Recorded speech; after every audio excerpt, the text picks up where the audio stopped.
Bonjour à tous et bienvenue ce matin à l'heure des pros sur Europe 1 jusqu'à 9h30 et sur CNews jusqu'à 10h30. Permettez-moi ce matin de penser aux Français juifs.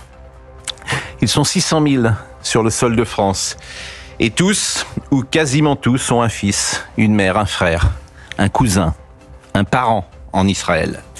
Depuis des années, nombreux de juifs du monde entier font leur alia, ce mot hébreu qui signifie ascension, mais qui est surtout synonyme de retour symbolique bien sûr.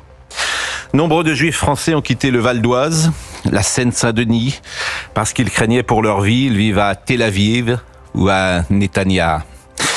Tous, à Paris comme à 4600 km de là, tous ont vécu une nuit d'angoisse, suspendus à leur téléphone, rivés aux infos et notamment accrochés à CNews, puisque je sais qu'ici et là-bas, notre chaîne est regardée.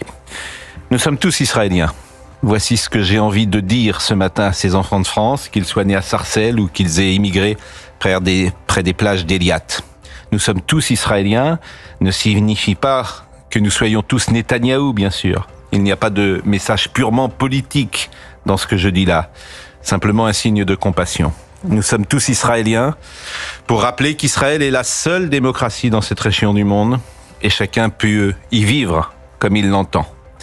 Comment ne pas évoquer aussi les Iraniens de France qui ont fui depuis des années le régime des Mollahs et qui n'espèrent qu'une chose, que la République islamique tombe après 46 années de dictature. Comment ne pas penser aux Iraniens, aux Iraniennes, prisonniers, prisonnières d'une théocratie moyenâgeuse.